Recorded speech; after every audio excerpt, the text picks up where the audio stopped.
What's up, everybody? Welcome into Chicago Bears Now. My name is Harrison Graham, back in the home office again today. Should be up in the studio tomorrow, but roads are still pretty bad down here. So working from home, but plenty of content to get to you guys. So if you want to support the show, hit that subscribe button, drop a like, and sound off in the comment section as well. Okay, Aussie Trapilo replacements. Something that we discussed briefly, but probably should have spent more time on last week, was the fact that Ryan Poles nonchalantly kind of said, yeah, Ryan Poles Aussie Trapilo, we don't really know when he's going to be coming back next year. His exact words were this, quote, I don't have a specific timetable. I'm sure it'll be somewhere deep into next year. What does that tell me? That tells me that at minimum, Aussie Trapilo is probably going to miss, I don't know, the first half of next season, all of it. He ruptured his patellar tendon. Like, a lot of guys aren't even the same when they come back from that. Now, Josh Simmons with the Chiefs, for example, came back and played well, dealt with a personal issue, so he missed some time for that. But I think the bottom line is the Bears have a left tackle question mark heading into 2026. Maybe Ozzy gets back at some point in the season and can play well. So I don't think you're looking for necessarily a long-term replacement, but I do think you have to kind of enter this offseason almost as if you're not going to have Ozzy. And if he does come back, great. But if he doesn't, then you got to have other options in place. Let's start with some internal options. You could do what you did in the playoffs. You could slide Joe Thuney out to left tackle, and you could play Jordan McFadden or Luke Newman at left guard. McFadden's a restricted free agent, but I expect him to be back. Maybe that's an open competition there. And then if Ozzy comes back and is healthy, maybe you kick Thuney back in and go Ozzy at left tackle. It would probably depend on how he's looking in practice and those type of things. I don't love the idea of playing your best offensive lineman at not his best position, but I do think, at least currently on the roster, he's your best option at left tackle, unless if you felt comfortable kicking Darnell Wright over there. But then again, then you just need a right tackle. So either way, if you're sliding one of these guys around, you're opening up a starting spot elsewhere that you need to fill. I'm not opposed to the Joe Thuney at left tackle option. It wouldn't be my top choice, but maybe that's the way to go if you feel confident in Ozzy returning midseason. If you think he could miss the whole year, I think I would bring someone in to play that position. You could go with Theo Benedict, who is an exclusive rights free agent, meaning he will be back because he can't, the Bears will do the minimum ERFA tender, and he can't negotiate with other teams. So he will be back. But do the Bears trust him for an extended stretch at left tackle? I think they showed us in the playoffs that there's probably some doubt there. Now, I think in a pinch, they feel good about him there. If Ozzy was starting the year and he missed 2 weeks in the middle of the season, I think they'd feel fine with Theo there. But I think the more he played, the more we saw in pass pro, shorter arms, he could just get a little bit exposed over there. I think they like him as like a jumbo package, sixth offensive lineman that they can do different things with. So I think he could be in the mix. I do think he'll be on the team. I'm not sure they view him as a super viable option as Caleb Williams' blindside protector, especially if it's for an extended stretch of time. You do have Karan Amagaji on the roster. Now, last year he got hurt again. They had moved him inside to guard because he fell behind in the left tackle competition. But if he's healthy in the spring, it's an opportunity to get some reps over there. I don't think you can roll into the season just, hey, Karan's our starter. But maybe he could compete. Maybe there's some sort of competition with him, Theo, and a swing tackle type in free agency. That would feel a little underwhelming, but he is still on the team. What about Braxton Jones? Is bringing back Braxton Jones an option at all? It certainly seems like a long shot, right? Like, I don't think that's that viable of an option. I think he is a serviceable left tackle, but he fell out of favor. Then he got injured. He's back and healthy, so maybe it's one of those you let him test the open market. If there's not much there, if you can bring him back for like $3 million, okay. Like I like Braxton Jones. We know what his limitations are, though. He's not going to anchor well. I think the key with him, moving forward would be how do they feel about his mobility? Because that was his strength before the ankle injury, was his ability to move in the run game, get out in space. Last year when he played, it just never felt like he trusted that ankle, and then he suffered a different injury. So it was good to see him back at practice late in the year, doing those things. But at the end of the day, I don't know. I think the Bears kind of tipped their hand there, saying, yeah, we don't know. We don't feel like Braxton is that high level of an option. Now, in this situation, maybe you'd consider it. Again, if the price is cheap, I don't think this is like one of those where you sign him before free agency opens to secure him, unless he's willing to take just a super cheap team-friendly deal.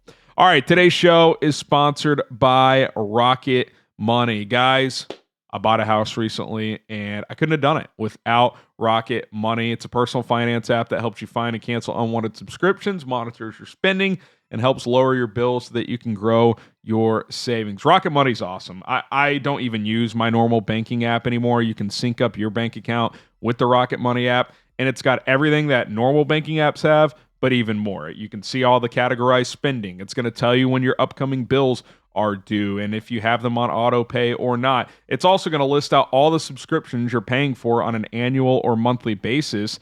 And if you want to cancel any of those subscriptions, you can with a few taps of a button. They're going to handle a lot of the legwork for you there. Also, they can even help to negotiate lower bills in certain cases. If they can find a better deal for you for your phone bill, electric bill, they'll actually scan the internet and see what's available. And if there's a better price out there, they'll inform you. If you want to switch providers, you can do just that. If you're using the Rocket Money app to its full features, you're going to save several $100s per year. Trust me on that one. I've been using it for the last couple of years, and it is fantastic. Let Rocket Money help you reach your financial goals faster.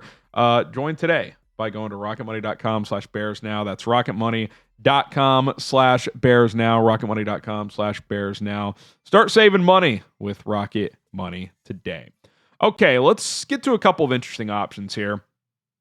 A potential big cut candidate, Taylor Decker. So he's got 2 years left on his deal in Detroit. He fought through some stuff this year, was playing through a shoulder injury. Obviously, Ben Johnson knows him well. The Lions can cut bait and save like $11 million. If they post-June 1 designate him via cut, they can save 17. So that is a potential cut candidate for Detroit. He's 31, going to be 32 relatively soon.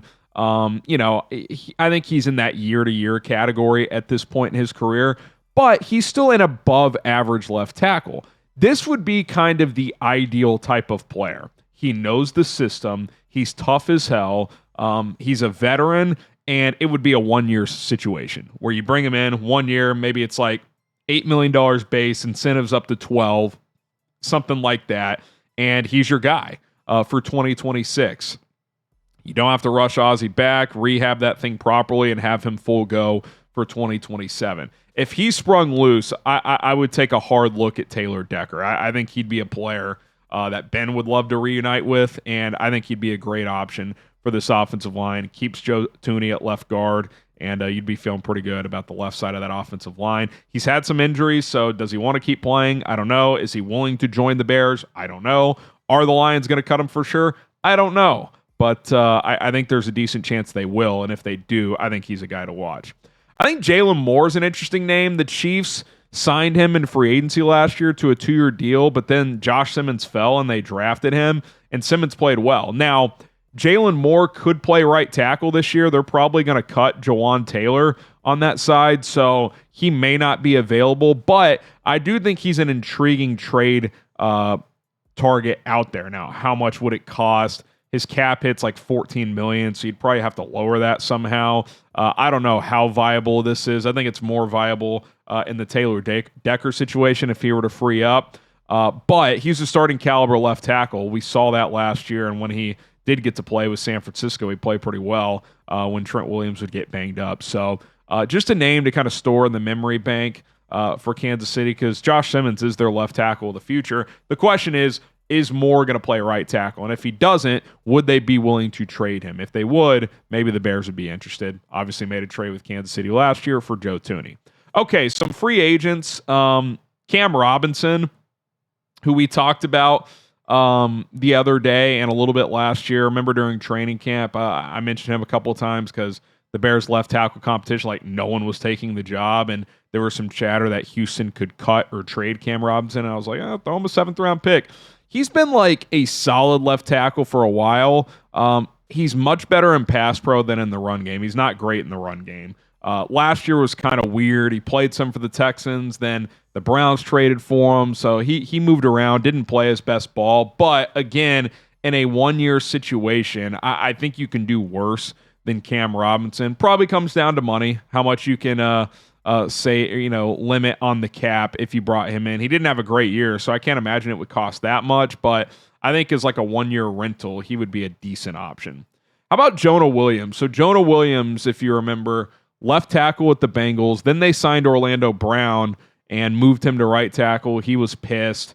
Ends up leaving in free agency. Has played right tackle the past 2 years for the Arizona Cardinals, or at least last year. I think he's played right tackle the past 2 years because they drafted Paris Johnson Jr. Yeah, that would be the case. But he's played both sides, so again, 1-year deal. That's what I'm looking at with all of these guys. Like, who can come in, play solid ball for a year?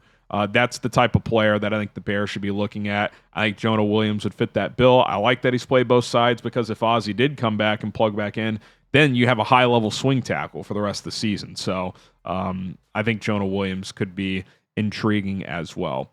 And then a cheaper option, Vidarian Lowe, who played for about a month or 5 weeks this year when Will Campbell went on short-term IR, actually held his own pretty well.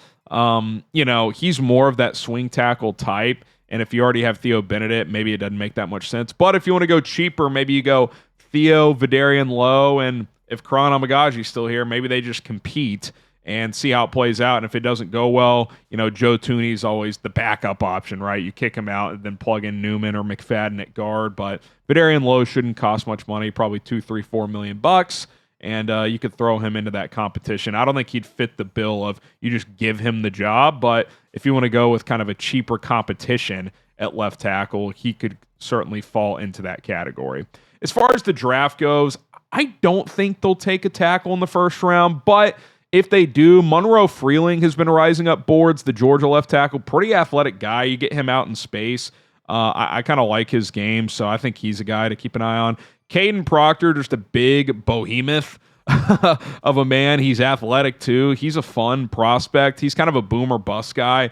Again, I don't know if the Bears would take him. I actually think Detroit will be interested if they do cut Taylor Decker to draft Caden Proctor, but he's an intriguing guy. Caleb Lomu out of Utah, he's the lesser of the two tackles, but he has played left tackle in college. And then Caleb Tiernan out of Northwestern. I think he's more of a day two guy. I don't know if he would fall to where the Bears are picking in the mid-50s, but he could be someone that you draft on day two and maybe has a chance to start next year at the left tackle spot. Could certainly compete for a job. There's guys later in the draft that you could look at too if you wanted, but those are some names to early on in the draft process here to just kind of be thinking about as we go along. All right, you guys take a guess for me. Who will be the Bears starting left tackle in week 1? Again, Ozzy could return at some point, but I think it's pretty clear on Pole's comments he's not going to be there for training camp, which, by the way, that in itself is a huge loss, and he's not going to be ready to start the year. So who's going to start week 1 at left tackle? Is it Joe Tooney? Is it Theo Benedict? Is it Taylor Decker? Decker's the guy I'm most intrigued with, but you guys let me know down in the comment section below. My name is Harrison Graham. Hit that subscribe button on the way out and bear down.